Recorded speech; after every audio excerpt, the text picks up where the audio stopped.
Welcome to Re-Review, where we watch movies from our past with a perspective from today. Your hosts are Matt, Bobby, and Austin, and we love the films from our youth, so we're taking a look back to see if they still hold up. This is the final episode of Nic Cage Month, and it has been a ride. If you haven't listened yet, please go back and check out the first 3 episodes where we re-reviewed Gone in 60 Seconds, National Treasure, and It Can Happen to You. Now, our 4th and final episode was selected by a randomizer, and we watched Knowing. It was released in 2009, directed by Alex Proyas, stars Nic Cage, Chandler, Canterbury, and Rose Byrne. This movie has Nic Cage living out his Nostradamus dreams. Now, this is a fair warning. We're spoiling a 13-year-old movie, so if you haven't seen it, we will be revealing key plot points. Since none of us actually chose this, I'm going to start it a bit different. I want to ask Bobby, have you seen this film before? I have not seen it before. How about you, Matt? First time for me. So, Bobby, what were your expectations? Like, did you have any idea what this was going to be about? Or were you just coming in clean slate? No, I was pretty clean slate. I mean, I knew that there was going to be some kind of mystery aspect to it and kind of like to solve a puzzle, but that was it. Matt?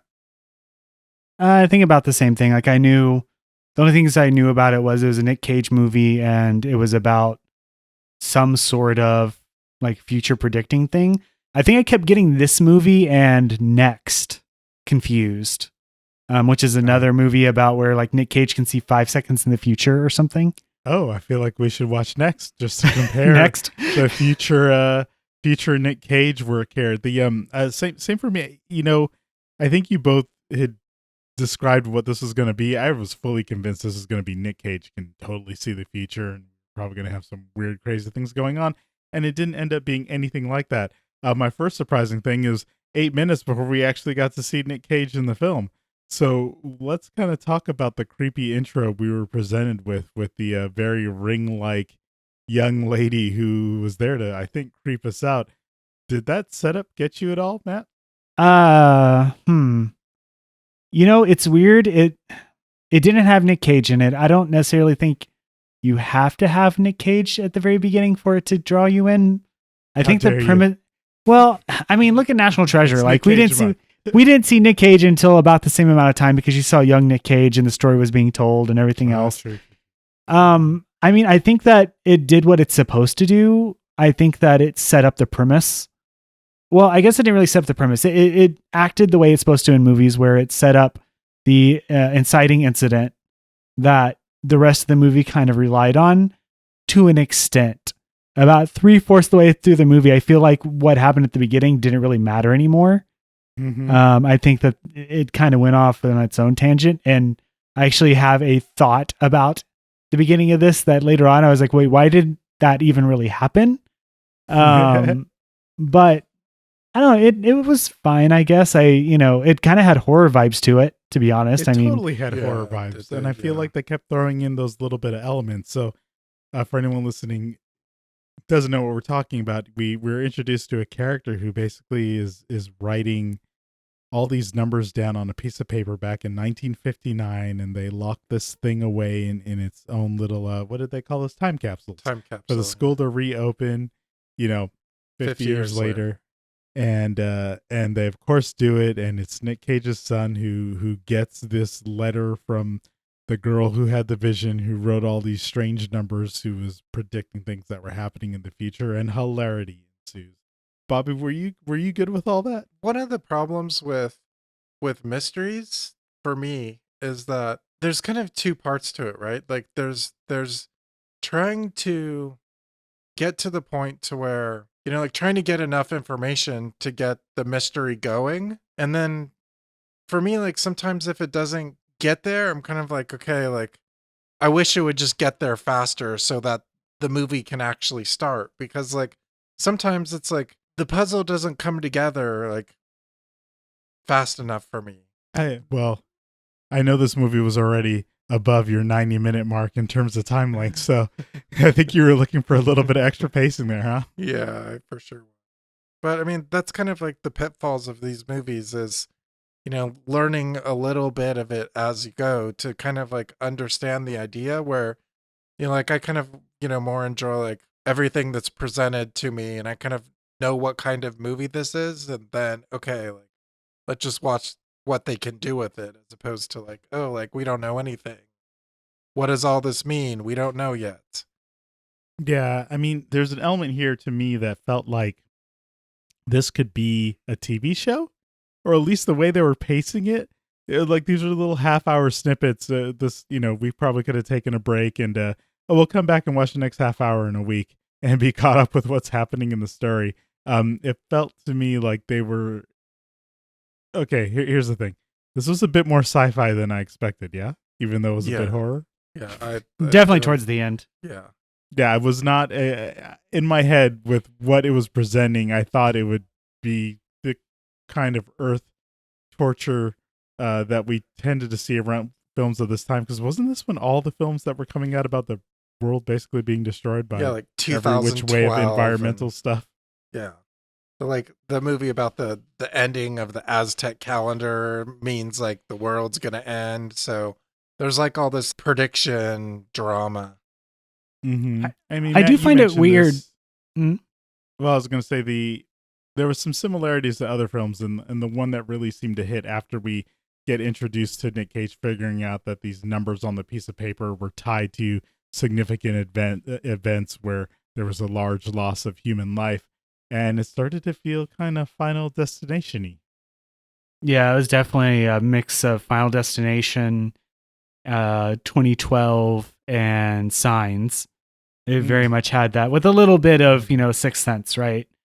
Yeah, it's when you really think about it, it's kind of a weird movie in that sense because like I know it actually kind of predates a couple of those. A couple, I also had kind of a Da Vinci Code vibe at the beginning with the whole number exploration. And I kind of felt that they kind of did a disservice to the movie as a result of that, because it did feel like a hodgepodge of different things. The fact that you do go from a somewhat horror-esque, like you could take that beginning and it could be the beginning of a horror movie easily. Yeah, completely. You could have had it so that like they never found the girl or whatever, and that was where it cut back to the 50 years later. And that totally would have been. Thought that's where they were going to go with it. It could have. It could have.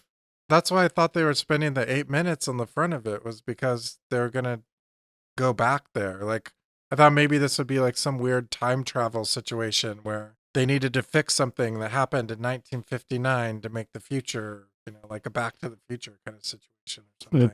The parents actually hook up at the under the sea dance. It wasn't even close to that, unfortunately, or maybe fortunately. I don't know. Either which way. So Nic Cage plays John Costler. Did they ever say his last name in the movie? I can't even pronounce it here. Probably not. So was he a believable MIT professor? I feel like, Bobby, you might have some comments on that. There's a face Bobby's making right now. You can hear it through the audio. I think one of the difficulties about having university professors and just movies in general is that the story needs to be told in a compact, easy to absorb way.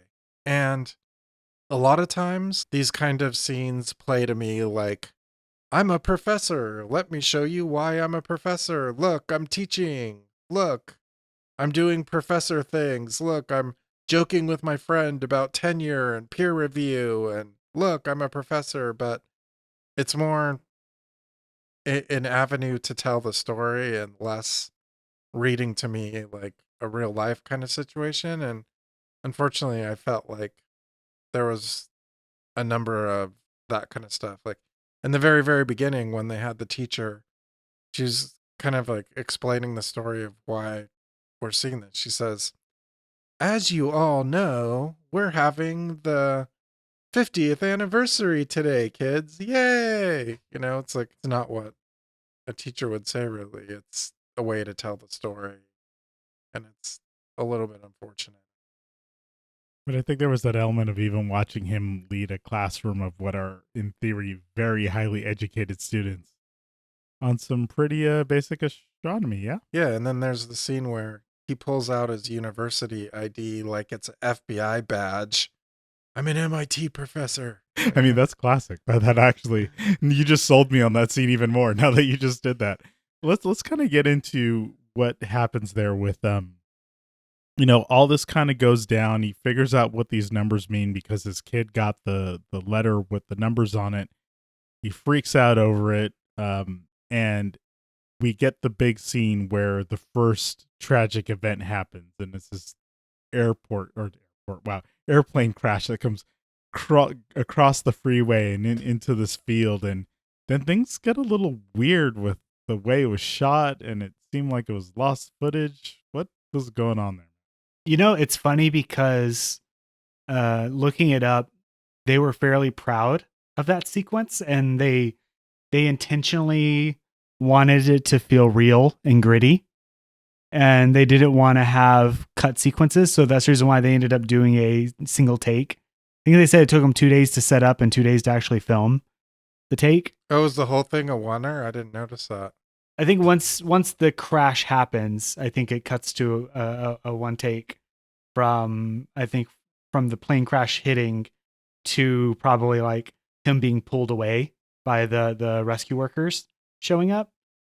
I think that's where it kind of lost me in the movie.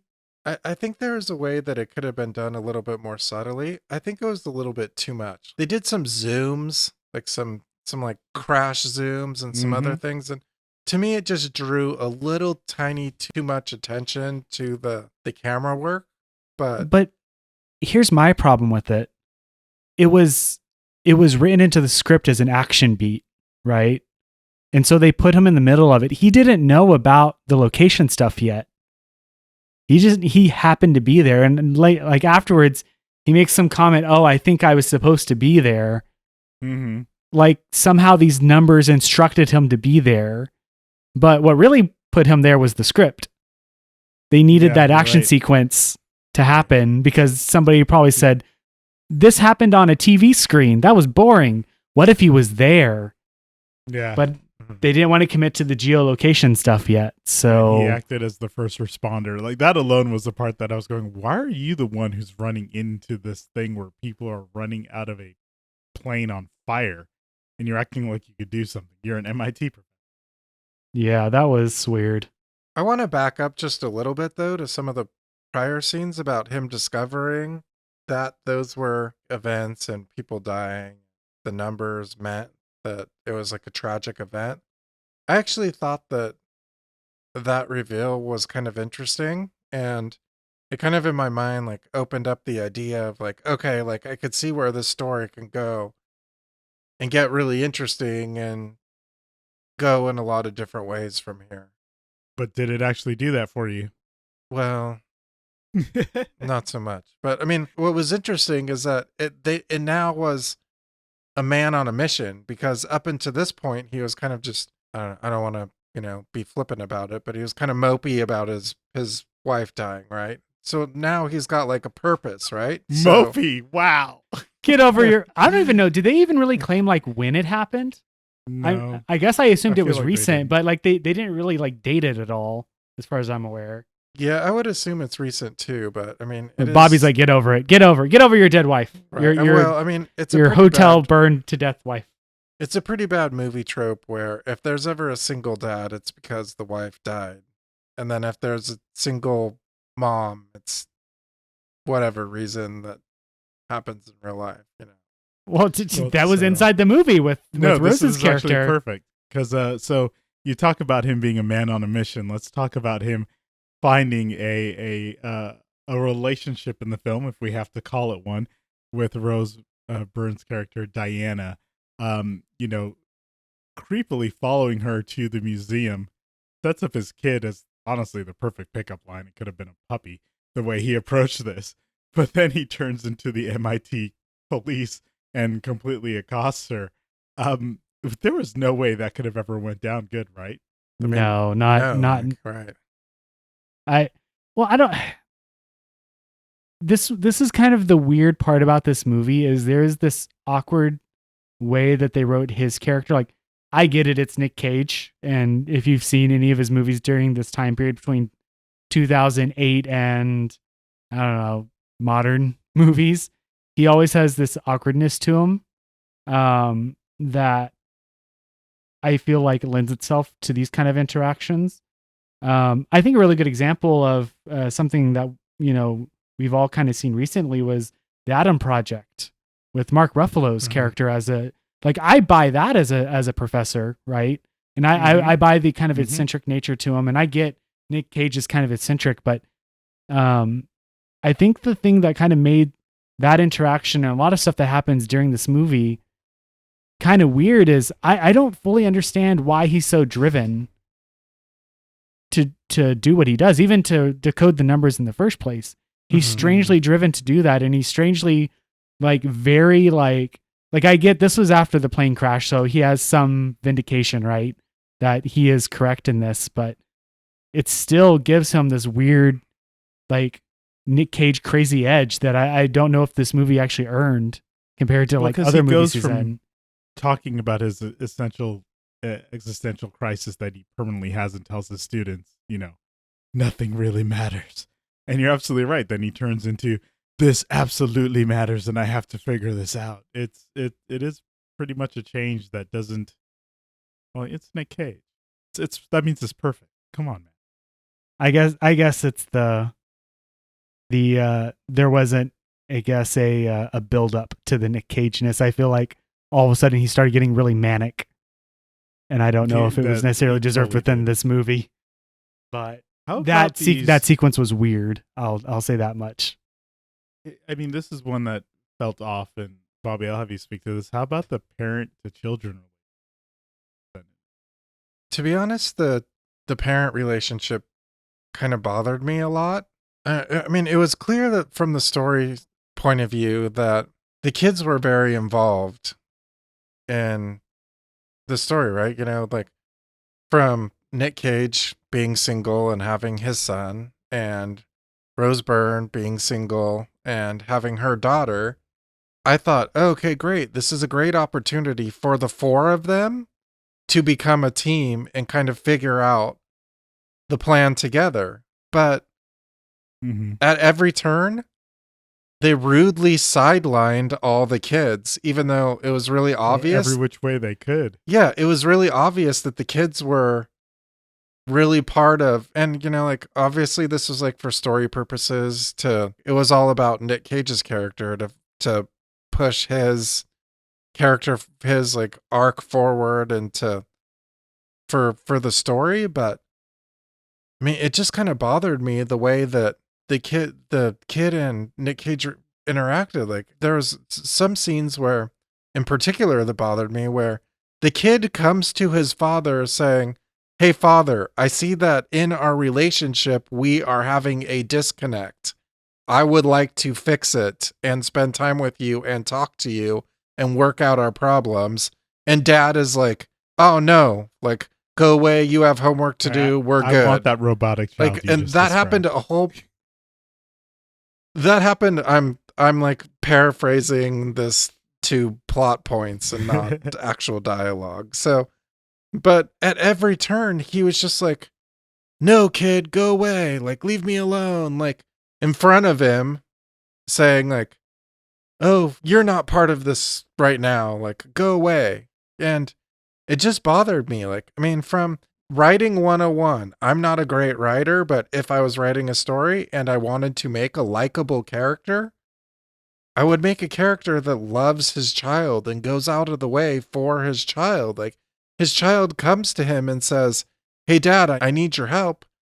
The dad drops everything and helps the kid instead of, "No, kid, go away." It just... I would say, I think that's good. I think the alternate's fine too, that he disliked his kid, or he saw, I don't know, his mom's face in the kid or whatever, right? And so it's painful to see the kid. This movie, to me, tried to present it, Nic Cage's both ways. That he somehow had a great relationship with his son, or at least he thought he did, and that they were perfectly fine.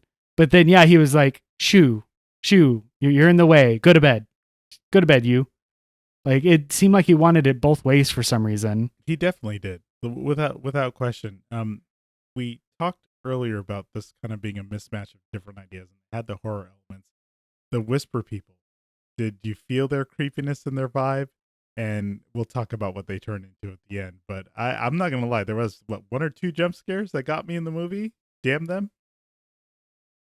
Yeah, there's for sure one that like made my heart stop for a second. It's like, oh, that was scary. But then like, I'm sure if I watched it over again without any The key part is music without on any mute or audio. whatever, it's just a Absolutely. guy like walking by or something like.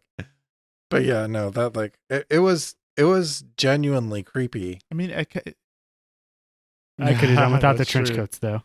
Yeah, I mean, like, I don't know. I don't know why they always put them in black trench coats every time. Yeah. I mean, it was like a total misdirect, like trying to get them to, like, it's like, oh, are they the government? Oh, like, do they know something? Like, are they trying to help? Are they trying to impede? Like, what are they? You know, like, and I just kept thinking, like, oh, like, I hope these aren't like Men in Black, but not the like good Will Smith kind, like the bad, like, we're coming to like take you away and put you in a jail Yeah, I cell totally thought because Like you're the X-Files. X-Files type. Yeah, for sure. Imagining that Yeah. weird X-Files sped up car that reverses in and out that they would always show when the MIB would show up.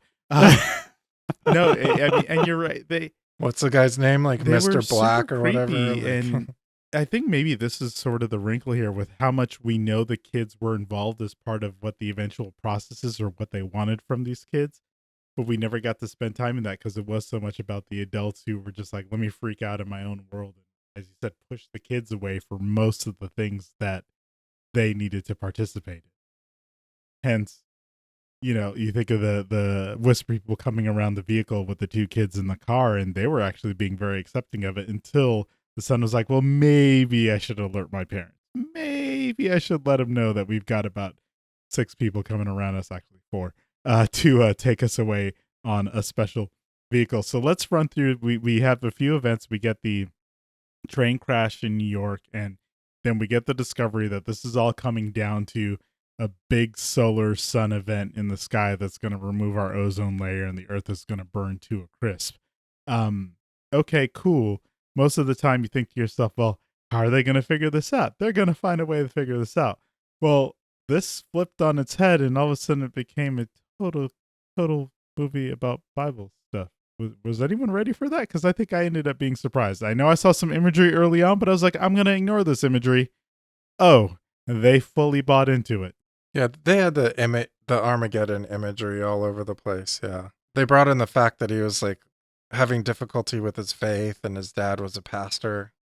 Yeah, from the get-go. And I think I just wanted to ignore that because I wanted to believe his side, which was none of this is important and it's inconsequential. And then they went full on, oh, this is Ezekiel's wheel, and these are angels, and they are taking the children away to start an entirely new planet. That is a way. It probably what makes this movie unique is instead of the humans figuring out a way to survive it, it's no, the alien sky gods come down and take us away to start new planets. We talked about how in the beginning of the movie we got all these vibes from other movies, like the disaster movies and the horror movies. But the end to me was completely out of Close Encounters of the Third Kind. Like it really like mirrored that to me with the opposite situation of instead of the kids going with the alien, it was the dad going. So it's like, like this seems like it's almost like homage or like intentional, and even some of the musical cues sounded familiar to me, and the ship was definitely like similar to me, and even like the way the aliens are presented at the end, I was like, like this seems a little bit it was totally coincidental to me. Prometheus. I mean, at the end of the day, they were given a throwback that ultimately who we are here, well, we came from aliens. Are you cool with that? I mean, I have an issue with it thematically because I feel like it's very like homeocentric, right? Like, why would an alien come from their civilization to take us?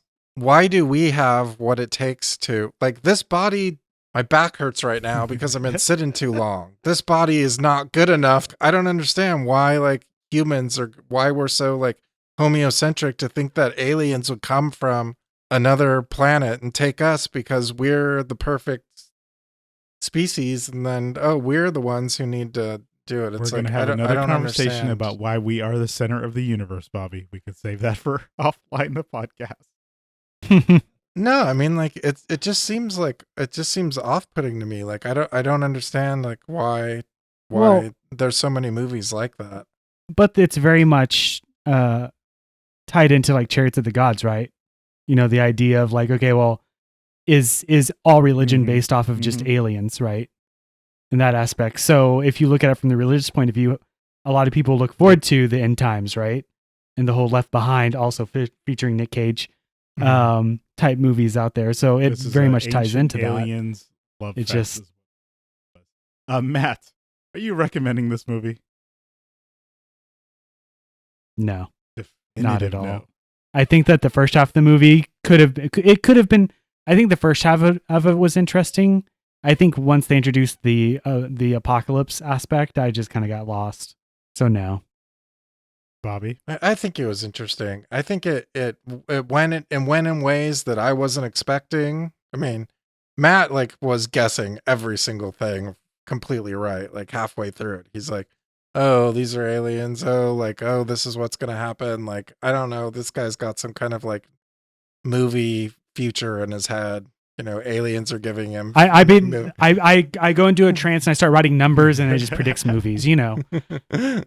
It's like, what are those? Oh, those are the like timestamp of the movie. Like, I mean, I thought it was a entertaining watch. So yes, you're telling someone they should pick this one up?